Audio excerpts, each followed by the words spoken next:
자, 이번 시간에는 부가가치세와 관련된 부속서류는 지난 시간까지 다 마무리가 됐고요. 자, 이번 시간에는 우선 소득세에 대한 이론부터 먼저 저기 나가지 않고 제가 실기부터 나간다고 얘기를 했었는데, 실기를 하기 위해선 기본적으로 소득세에 대한 용어들을 먼저 아셔야지만이 그 설명 이해하는 데 좀 도움이 될 것 같아서 먼저 여기 이론, 소득세에 대한 이론 정리부터 먼저 하겠습니다. 교재는 229페이지에 보시게 되면 소득세법의 정리라고 되어 있어요. 229페이지에 이론 앞에 페이지 용어들부터 먼저 잠깐 설명해 놓고 그 다음에 실기를 하도록 할게요. 자, 여기 보시게 되면 지금 여기 소득세, 우리나라의 소득세는요 원래 이렇게 돼 있었어요. 소득세 원래 구분은, 소득이라는 건 돈을 번 걸 얘기하잖아요. 그래서 소득세라고 이렇게 했었는데, 이 소득세는 개인이 버는 소득세가 있어요. 개인. 그 다음에 법인이 버는 소득세가 있어요. 법인. 그래서 원래는 소득세는 개인이 버는 소득세는 우리 여기다가 말 그대로 소득세라고 이렇게 붙인 거고, 그 다음에 밑에는 법인이 내는 소득세라고 해서 얘는 법인세 이렇게 구분을 했었거든요. 근데 이 소득세 자체가 개인이냐 법인이냐 이렇게 두 개로 나누어서 썼던 용어들이 지금은 우리나라에서는 얘 하나 따로 이렇게 해서 그냥 소득세 하면은 그냥 개인 것만 의미하는 게 돼버렸고, 법인세 그러면 법인이 내는 거. 그래서 지금 현재 우리 세무에서 일반적으로 사용하는 용어는 얘를 그래서 사용하게 됐답니다. 그래서 소득세는 지금 여러분이 세무 2급에서 배우시고요. 이 법인세는 세무 1급에서 배우시게 되는 거예요. 소득세에 대한 부분 설명해 드렸고요. 자, 이번에는 그러면 여기 소득세는 과세 대상 소득이 어떤 것입니까? 라고 물어본다면 우리 소득세에서는 이 특징이 소득 원천설이라는 용어를 사용하고 있어요. 소득 원천설이라고 얘기하는 것은 그냥 우리가 계속적으로 반복적으로 받는 소득들에 대해서 소득이 생기게 되면 그거에 대해서 세금을 징수합니다. 이런 뜻이에요. 어렵다고요? 여러분이 직장에 다니시게 되면 소득의 원천은 뭐가 됩니까? 월급이 되겠죠? 월급에서 소득이 생겼으면 거기서 그 월급 소득에 대해서 세금을 갖다가 미리 띄워놓는 거, 그걸 원천 징수라고 부르는 거예요. 그다음에 일부는 순자산 증가설도 사용하고 있습니다. 이렇게 얘기를 하고 있으니까 우선 소득세 특징이 이런 거구나 라고 생각하시면 돼요. 자, 그 다음에 두 번째 보시게 되면 분류과세라는 말이 나와 있어요. 자, 우리나라의 소득세는요 지금 분류과세 세 가지로 분류를 합니다. 자, 여기 화면 보시게 되면 분류과세, 우리나라의 소득세는 세 가지로 구분한다 그랬는데 뭐로 구분하는가 봤더니 종합소득하고 퇴직소득하고 양도소득, 이렇게 세 가지로 분류를 한대요.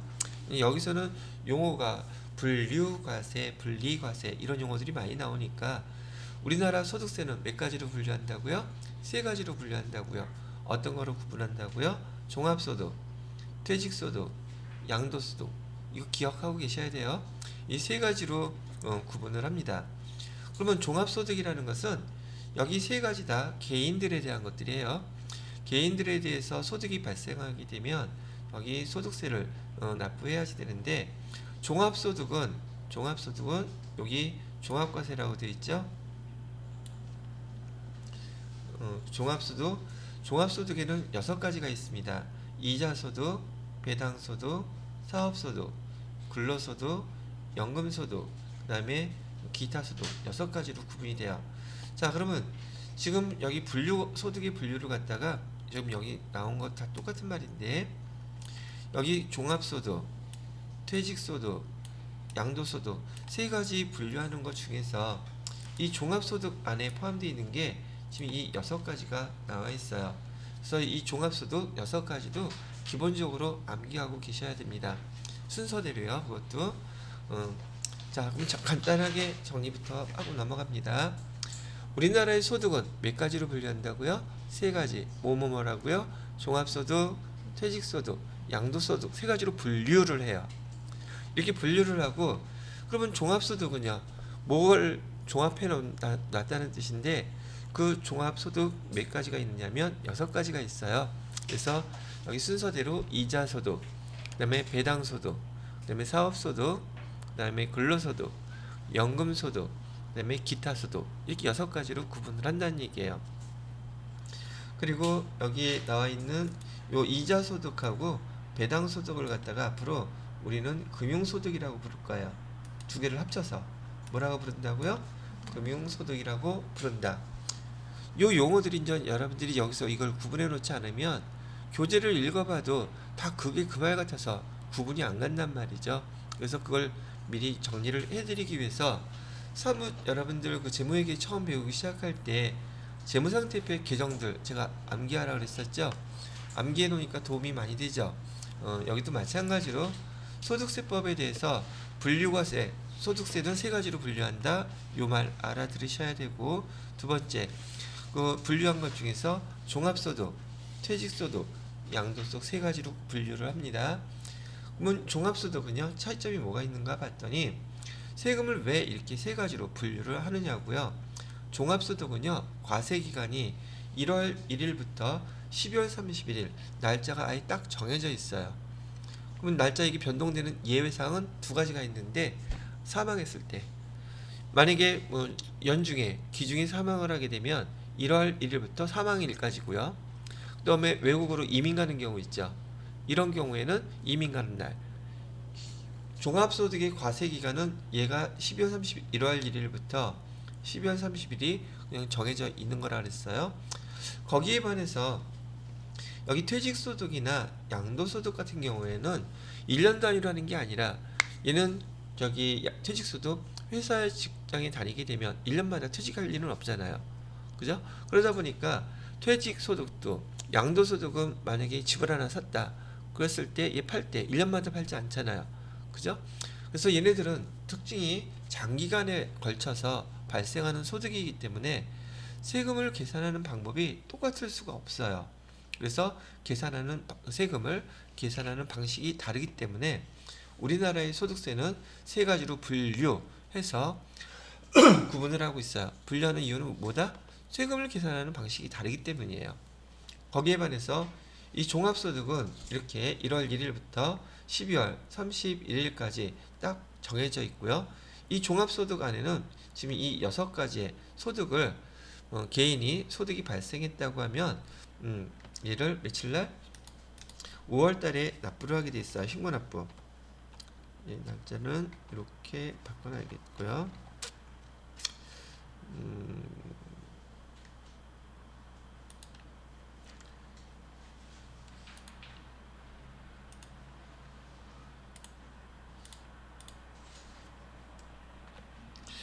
자, 그래서 요 용어부터 구분하시는 게 여러분이 여기 첫걸음이어서 요것도 설명드렸어요. 그래서 분류과세에 대한 것도 설명을 해드렸고 왜 세 가지로 분류를 하는지, 그다음에 여기 종합과세가 아니라 종합소득에 대해서 언제 신고납부해요? 자, 1년 동안에 대해서요. 그 다음에 5월 달이에요. 그래서 여러분이 가끔 버스나 여기 세무서 앞에 5월은 종합소득세 신고납부의 달 이런 거 써있죠. 전년도 1년 동안에 발생한 개인들 소득에 대해서 5월 달에 개인들은 누구나 다 여기 소득세 신고 납부해야 되는 거고요. 부가가치세 때 우리 확정신고라는 용어 배우셨죠? 여기 소득세에서도 확정신고가 있어요. 확정신고는 언제예요? 예, 5월 달이에요. 날짜는요. 5월 1일부터 5월 31일까지 개인들은 전년도에 발생했던 소득에 대해서 다 신고 납부하게끔 되어 있다는 뜻이에요. 그걸 확정신고라고 불러요. 자, 그러면 종합소득이 6가지 있다는 거 기억하셨나요? 자, 한번 머릿속으로 떠올려 보세요. 자, 종합소득 6가지 첫 번째 뭐라고요? 이자, 두 번째는 배당, 세 번째는 사업, 네 번째는 근로, 그 다음에 연금, 마지막 기타. 됐어요? 자, 이 중에서 여러분이 이따가 실기를 연습하시게 되면 실기는 이 종합소득 6가지 중에서요. 소득세법에서는 이 6가지에 대한 거 다 설명을 하겠지만 실무에서는 여러분이 이 중에서 회사에서의 급여 담당자로서 근로소득만 담당하게 되고 근로소득 연말정산하는 걸 배우시는 거예요. 이해되시겠죠? 자, 그렇게 알아두시면 되겠고요. 자, 그 다음에 소득세의 특징 여기 보시겠지만 우리가 지금 종합소득 과세한다 그랬었죠? 종합소득 있는데 여기 옆에 보니까 또 이상한 말이 하나 있네. 분리과세라는 말이 나와 있어요. 이건 무슨 말이냐면 지금 종합소득에 여기 총 6가지가 있었죠. 이 소득 5월 달에 신고하지 않아도 된대요. 즉 종합소득에서 분리해서 세금을 신고하고 납부하게 되잖아요. 그러면 더 이상 5월 달에 신고 납부하지 않아도 된다는 게 바로 분리과세예요. 분리과세의 대표적인 게 뭐냐면 여러분 로또 당첨되잖아요. 로또 당첨되면 개인이잖아요. 그러면 로또 당첨금 내가 받겠죠. 그러면 그 돈을 지급하는 금융기관에서 원천징수를 해요. 거기에 소득에 대한 세금을. 난 세금 냈잖아요.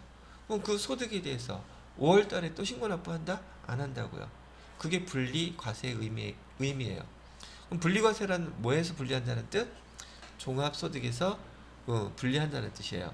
그런 게 뭐가 있느냐면 저희 오른쪽에 여기 화면 보시게 되면 이자소득이나 배당소득에 대해서 분리과세는 금융소득 2가지 합쳐서요. 2천만 원 이하면은 2천만 원 이하에 내가 금융소득이 생기잖아요. 이자를 받건 배당을 받건 그럼 그 돈을 지급하는 그 지급자가 다 원천징수예요. 그럼 나는 소득에 대해서 세금 다 냈잖아요. 그때마다 2천만 원 이하라면 종합소득 5월 달에 할 필요 있다 없다? 없다는 뜻이에요. 그래서 여러분 대부분이 통장에다가 돈 넣어놓으면 이자 발생하죠. 5월 달에 종합소득세 신고한 적 있어요 없어요? 여기 하라 그랬잖아. 이자 소득 발생하면. 근데 안 하잖아. 왜? 탈세하는 거예요? 저한테 얘기하세요. 제가 신고하게. 탈세가 아니라 2천만 원 미만이면 금융기관에서는 여러분들한테 통장에 돈 입금시키면서 거기 해당되는 소득이니까 해당되는 소득에 대해서 세금을 먼저 띄어가지고 원천징수 납부했단 말이죠. 그러니까 5월달에 굳이 할 필요가 있겠다 없겠다 없다는 얘기예요.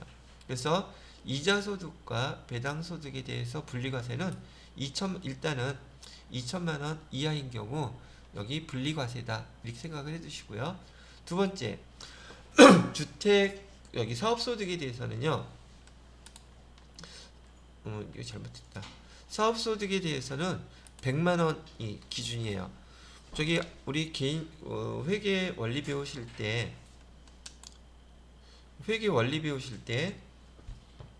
100만 원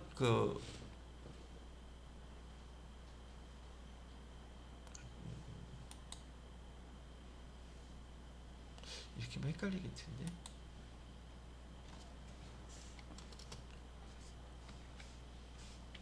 어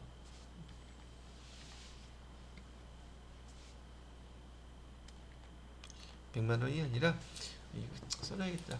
자, 여기 사업소득에서의 분리과세에 해당되는 것은요.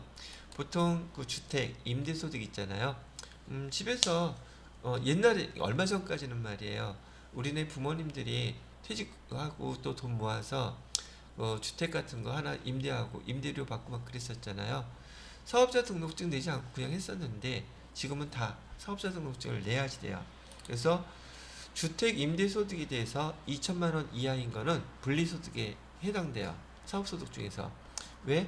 주택 임대하는 것도 주택 임대 사업자예요. 그래서 사업자이기 때문에 주택 임대소득이 분리과세에 해당되는 항목이 될 것이고요. 그 다음에 근로소득자 중에서는요. 일용근로직 있죠.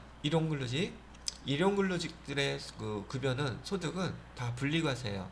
이 사람들은 예를 들어서 지금 보편적으로 일용직으로 많이 하는 것 중에 하나가 건설 현장에 가서 일당으로 돈 받고 일하시는 분들이 있죠. 근데 보편적으로는 일당으로는 안 받아요. 달라 그러면 주긴 하는데 얘를 한 달 동안 모아서 월급 형태로 주기는 한단 말이죠. 근데 그분들의 그 급여는 다 하루치로 계산을 해요.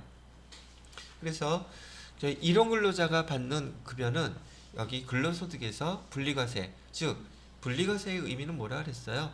5월달에 그 일용직하면서 번 돈 있죠. 5월달에 신고 안 해도 돼요. 일용직 근로자들한테 급여를 지급하는 곳에서 월급 줄 때 원천징수해요. 그걸로 끝나버리는 거죠. 이해되시죠? 이런 걸 분리과세라고 얘기한답니다. 그 다음에 연금소득에 대해서는 연금은 크게 공적연금하고 사적연금 두 가지가 있어요. 공적연금이라고 얘기하는 것은 뭐 이것도 한번 들어만 두세요. 이따가 연말정산할 때 계속 나올 얘기들이니까. 우리 연금하면은 공적연금이 있어요. 공적연금에 우리한테 해당되는 것은 국민연금이에요. 국민연금 많이 들어보셨죠? 국민연금만 우리 주 대상이 될 것이고요. 그 다음에 보통 5대 공적연금이라고 부르는데 여기 공무원 연금이라든지 그 다음에 군인 연금이라든지 그 다음에 사립학교 교직원 연금이라든지 마지막으로 별정 우체국 연금이라든지 우리는 보편적으로 이 5가지를 갖다가 5대 공적연금이라고 해요. 근데 회사에서 우리가 급여 담당자로서 여기 연금과 관련된 거는 요 국민연금을 우리가 다루게 될 겁니다. 나머지 것들에 해당되는 사항들이 없죠. 그래서 얘는 다루지 않을 거예요. 두 번째로 사적연금이라고 있는데 사적연금에는 우리가 여러분들이 저기 금융기관들의 보험회사라든지 은행이라든지 증권회사에 개인적으로 듣는 여기 퇴직연금도 있을 것이고요. 퇴직연금이라든지 또는 연금저축이라든지 그다음에 개인 연금이라든지 즉 주변에 있는 금융기관에 개별적으로 본인이 가입하는 거 있잖아요. 그거를 우리는 사적연금이라고 불러요. 그래서 이 연금에 대해서는 크게 공적연금과 사적연금으로 구분하는데 여기 사적연금은 지금 분리과세라는 용어를 쓰고 있잖아요. 1200만원 연간 1200만원 이하라면 얘는 분리과세 하겠다라고 해놨는데 1200만원이면 되게 큰 돈이잖아요. 근데 얘는 연금으로 받는 게 아니라 대부분 해지했을 때 연금저축에 가입했다가 해지하는 경우 있겠죠. 그 다음에 개인 연금이 사적연금이 1200만원 이하라면 얘도 내가 금융기관에 가입했던 거기 때문에 받을 때 그 소득에 대해서만큼은 여기서 원천징수 하겠죠. 그러면 5월달에 얘도 마찬가지로 저기 종합소득세 신고할 필요가 있겠다 없겠다? 없다는 거예요. 이게 분리과세의 의미니까. 그 다음에 기타소득은요. 기타소득은 어떤 걸 기타소득이라고 하느냐면 우리 주변에서 아까 뭐 로또 당첨금 기타소득의 특징은 여기 잠깐 먼저 설명을 해드리면 이 기타소득의 특징은요. 우연히 발생한 거예요. 우발적인 소득 그 다음에 불특정하게 일시적인 소득 이런 것들을 우리는 우리 기타소득이라고 불러요. 아까 저기 로또 당첨되는 거 매일매일 당첨돼요? 아니 매일 아니어서 좋아. 한 달에 한 번씩 당첨돼요? 그게 아니죠. 그 다음에 아까 그 로또가 그랬었고 그 다음에 우리 주변에서 이 기타소득이 제일 많이 해당되는 사람들이 프리랜서들이요. 프리랜서들은 소득이 예를 들어서 작곡가라든지요. 작곡가, 그 다음에 작사자, 그 다음에 저술가, 그 다음에 또 강연 이렇게 하는 분들 많이 있죠. 이분들은 소득이 항상 일정할까요? 들쭉날쭉할까요?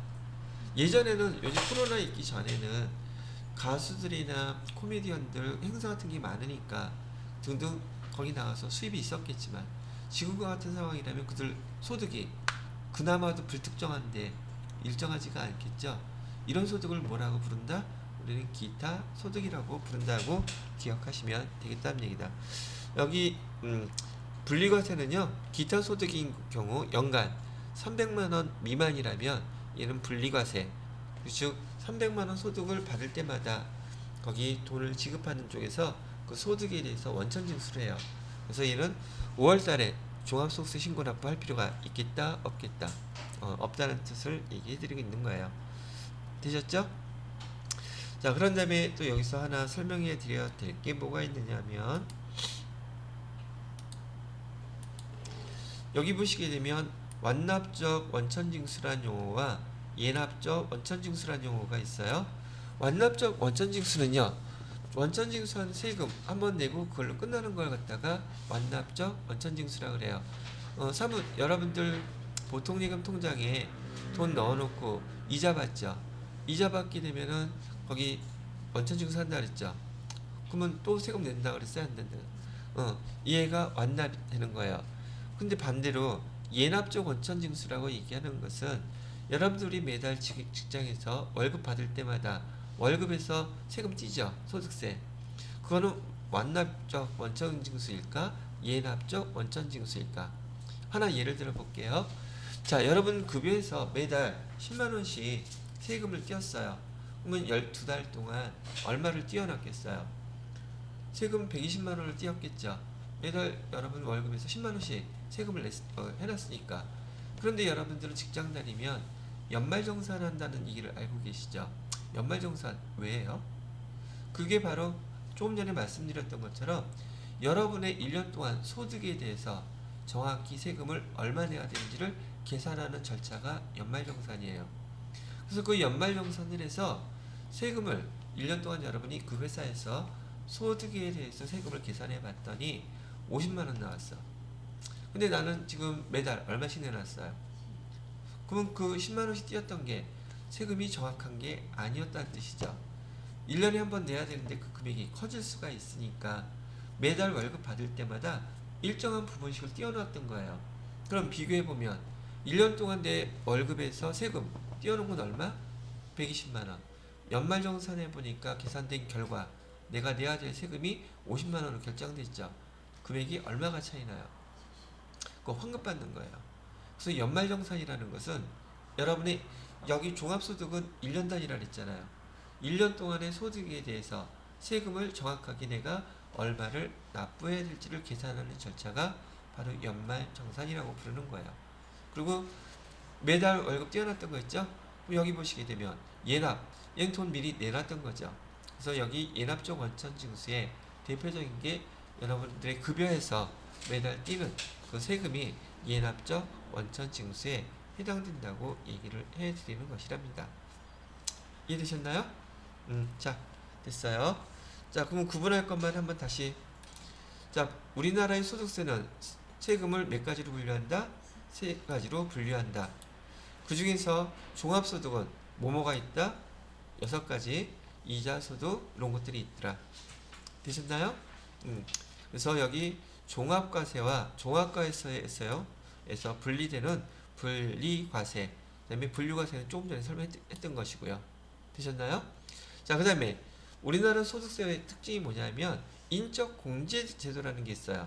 인적공제제도는 뭐냐면 보통 내가 소득자이면 같이 사는 가족들이 있겠죠. 그 가족들 한 명당 일정하게 내가 1년 동안 번 소득에서 150만원 세금 계산하지 않고 공제해 준대요. 왜?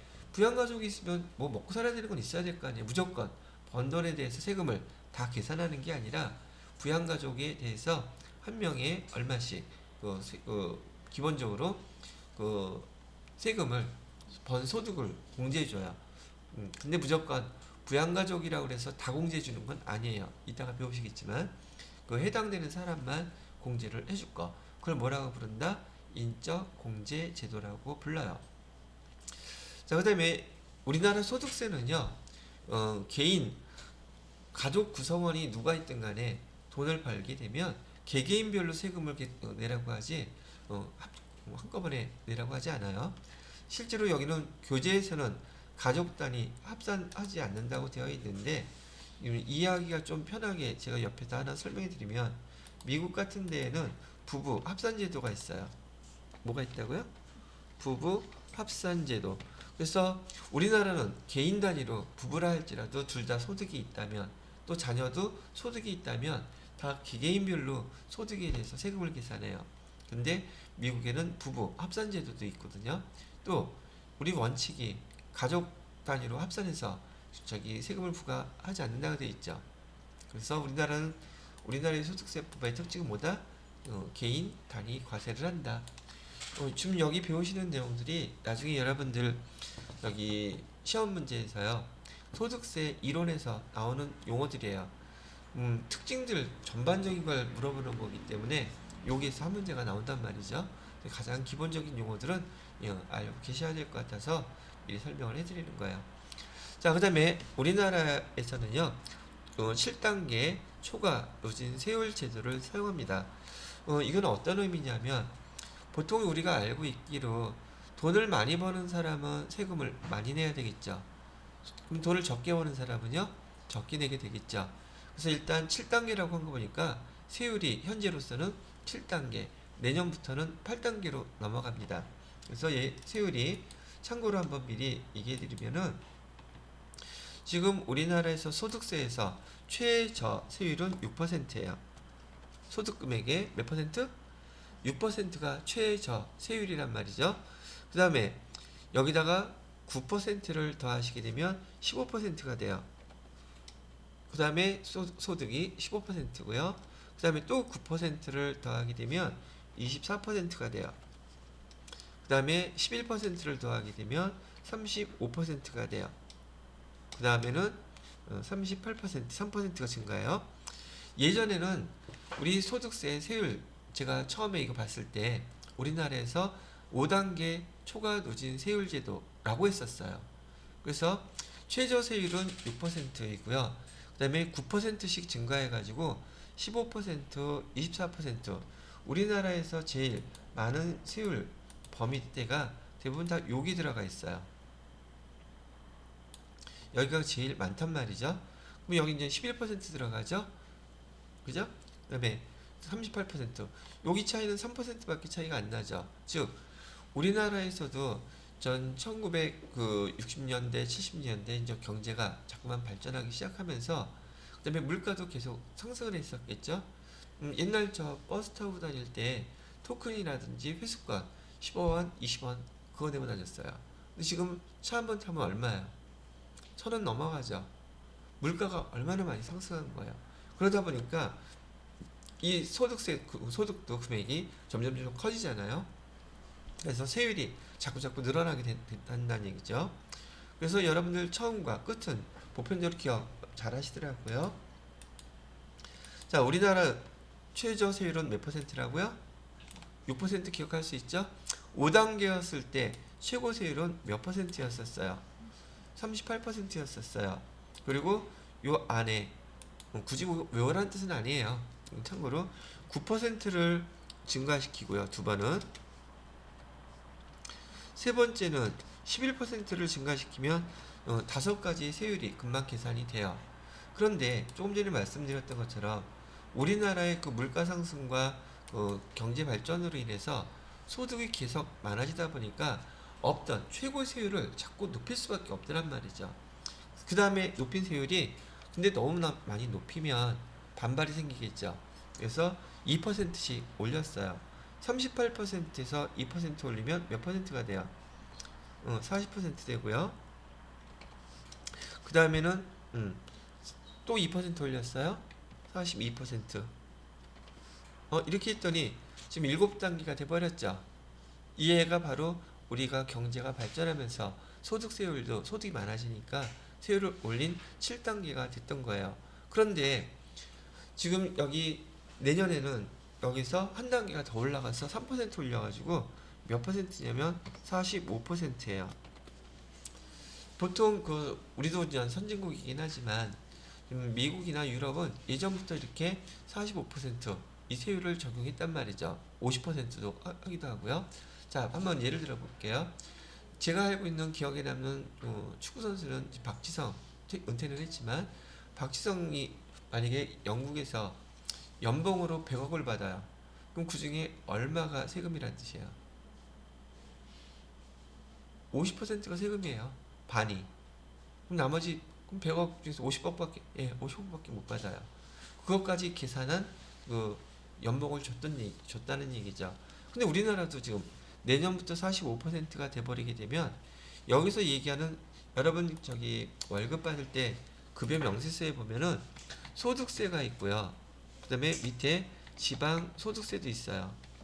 소득세는 지금 우리가 소득세를 배우고 있는 거고요. 만약에 소득세가 여기 10만 원이었다고 하면 지방소득세는 여기에 무조건 10%예요. 계산할 필요가 있다 없다? 소득세만 계산하면 거기에 무조건 따라붙는 지방소득세가 이렇게 있단 말이죠. 그럼 여기서도 한번 보세요. 지금 유럽이나 미국 같은 경우는 시당초 50%라고 그랬었는데 그 이유가 지금 이건 소득세만 계산하는 거란 말이죠. 지방소득세는 여기 10%로 갔으니까 여기 몇 %를 더해줘야 돼요. 4.5%를 더하게 되면 세금으로 띄어지는 퍼센테이지가 몇 %예요? 49.5%. 거의 50% 됐잖아요. 다른 선진국들이 이렇게 세제를 갖다가 했던 것처럼 우리도 그러면 돈 많이 벌면 얼만큼 반은 세금 내야 된다는 얘기예요. 뒷담았네. 많죠? 이해되셨죠? 그래도 세금 많이 내도 좋으니까 돈 많이 벌는 게 더 좋겠죠. 그래서 7단계 초과 누진 세율 제도고 내년에는 8단계 초과 누진 세율 제도로 될 거란 얘기예요. 더 이상은 올라가기가 쉽지 않을 거예요. 이걸로 끝이니까. 왜? 다른 선진국들도 다 최고 세율이 이 정도인데 우리도 더 올리면 안 되겠죠. 자, 그래서 여기 초과 누진, 지금 여기 설명해 드린 내용들은 지금 차후에 실기 끝나고 세무 여기 소득세 이론 나갈 때 설명하게 될 첫 번째 파트였던 걸 미리 설명해 드린 것이랍니다. 자, 그 다음에 이 소득세는 소득세 납세 의무자 어떻게 구분하나요? 소득세 납세 의무자는 거주자냐 그 다음에 비거주자냐로 구분해요. 국내 내국인이냐 외국인이냐 이렇게 구분하는 게 아니란 뜻이에요. 지금 동남아에서 우리나라 가서 근무하면서 돈 버는 사람들 있죠. 그 사람들은 세금 안 내요? 그 사람들은 만약에 그 소득세 납세 의무자를 내국인, 외국인 이렇게 구분했더라면 안 내도 될 텐데 우리 소득세는 뭘로 구분한다고요? 거주자, 비거주자. 그럼 이 거주자라는 건 뭘 뜻하냐면 주소지를 갖고 있는 사람. 여러분들 흔히 주소 많이 쓰시죠? 주소지를 갖고 있는 사람을 우린 거주자라고 불러요. 여기다가 주소지를 갖고 있는 사람.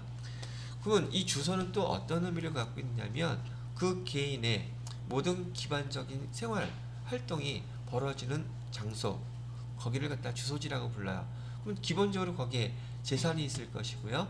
거기에 부양 가족들이 있을 것이고 거기를 기점으로 해서 출퇴근하고 모든 활동이 이루어지고 있죠. 그런 장소를 뭐라고 부른다? 주소지라고 불러요. 그런데 여기 주소지를 갖다가 갖고 있는 사람은 거주자라고 부르는데 근데 이런 사람도 우리 거주자라고 부르는데요.